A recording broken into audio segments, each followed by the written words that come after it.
In January 2026, Germany released not one document but four simultaneously: a military strategy, a capability profile, a personnel growth plan, and a completely new reserve strategy. Defense News described the package as the most comprehensive overhaul of Bundeswehr planning in decades.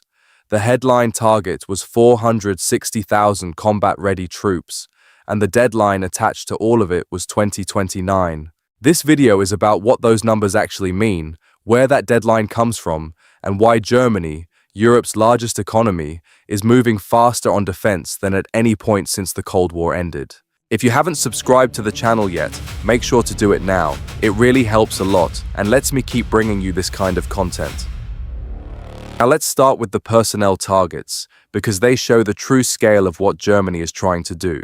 The goal is 260,000 active soldiers and at least 200,000 trained reservists for a combined total of 460,000 combat-ready personnel. To put that in context, the Bundeswehr currently sits at around 180,000 active duty. That is an increase of roughly 44% over the current baseline, and it needs to happen inside a decade. Defense Minister Boris Pistorius addressed this directly when the strategy was released. His position was that 460,000 is not a ceiling, it is a floor, a starting point, not an end point. The reserve component of this strategy is where the structural shift is most visible. For years, German reserves functioned essentially as an emergency call-up list, soldiers you activated when things went wrong and hoped for the best. The new strategy repositions reserves as what Pistorius called the hinge between the military and civil society, placing them on operational parity with active forces. That is not a cosmetic change. It fundamentally alters how Germany calculates its depth as a fighting force and how quickly it could scale in a crisis. Every target in this strategy points to 2029, the training deadlines, the capability milestones, the personnel numbers, so it is worth understanding where that date actually originates, because it is not a political invention. Euronews reported in December 2025 that the date traces directly to a 2023 NATO Joint Threat Assessment. That assessment analyzed satellite reconnaissance of Russian military production lines and Russian recruitment numbers. The conclusion NATO reached was that Russia could raise a fully equipped army of 1.5 million troops within 5 years of that report. 5 years from 2023 is basically 2028. Round up for preparation time and deployment windows, and you arrive at 2029. That distinction matters. 2029 is not a war prediction. It is the intelligence estimate for when Russian military capacity reaches the threshold at which a large-scale NATO conflict becomes logistically possible on Russia's end. It is a window opening, not a scheduled event. And there is a follow-on problem. Euromaidan Press, in an analysis published April 2026, described the gap between 2029, when that window opens, and 2035, when Europe's rearmament plans reach meaningful capability, as exactly the kind of gap that Russia has historically used. That is the frame the entire German strategy is built around. To understand why Germany is treating this as an emergency and not a long-range planning exercise, consider what is already happening inside German borders. June 26, 2025. Erfurt, central Germany. 6 Rheinmetall M1 military trucks belonging to the Bundeswehr are set on fire at a commercial vehicle service center where the trucks were being repaired. Multiple vehicles are completely destroyed. Video of the attack appeared on a Russian pro-war Telegram channel the same day. The caption read, "Our people did this."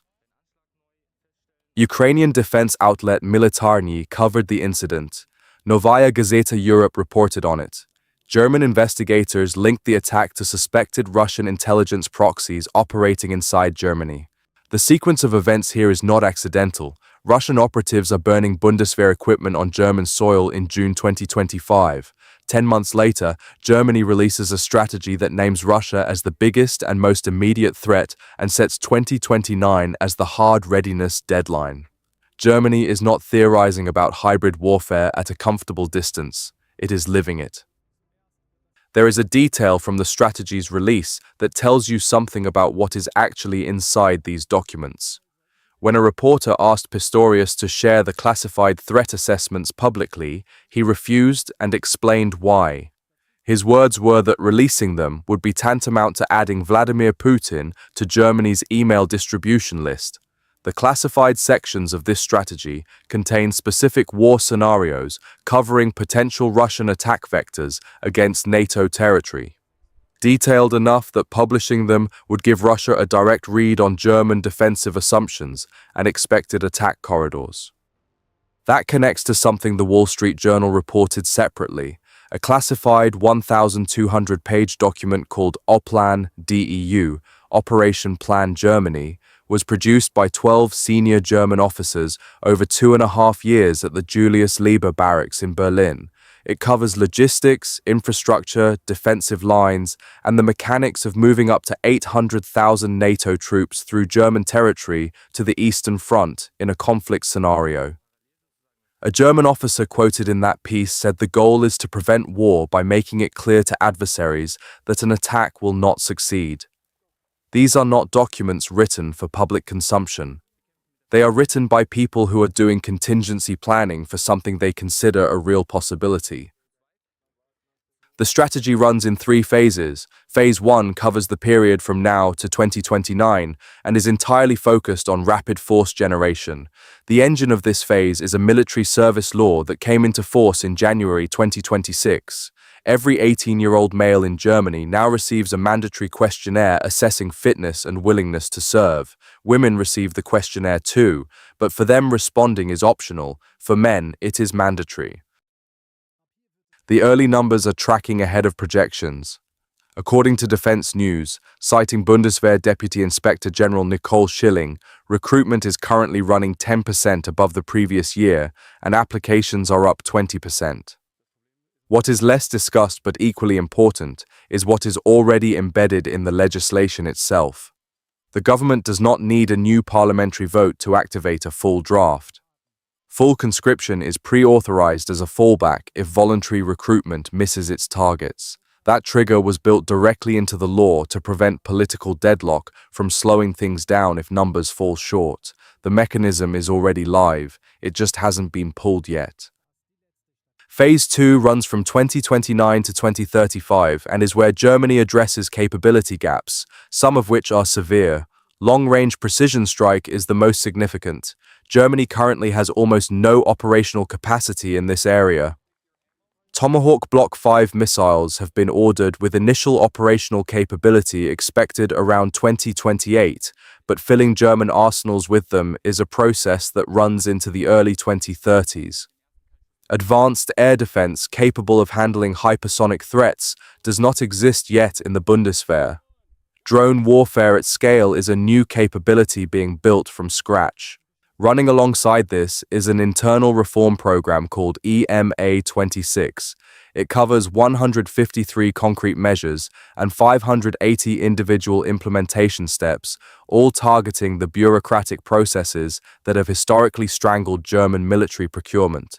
As one concrete example of how serious that problem was, they introduced automatic expiry dates on every internal military regulation. The explicit goal is to prevent the system from locking itself in place through accumulated procedural inertia, which is exactly what happened over the previous 2 decades. Leopard tank deliveries continue through 2030. Artillery shell production is on track to reach target output by 2027. These are real procurement movements, not projections. Phase 3 runs from 2035 to 2039 and covers the final integration and certification stage. The deliverable at the end of this phase is a fully certified 460,000-person force, technological parity with NATO's most advanced conventional systems, and what the strategy describes as the strongest conventional army in Europe. The extended timeline here is a function of simple organizational reality. You cannot absorb 280,000 additional personnel into a military institution and maintain operational coherence on an accelerated schedule. Personnel need seasoning, command structures need build-out, integrated systems need testing across the full force structure. This is where the numbers create a problem that the strategy does not fully resolve. The three phases do not align with the 2029 threat window. Leopard deliveries run through 2030, 1 year past the deadline.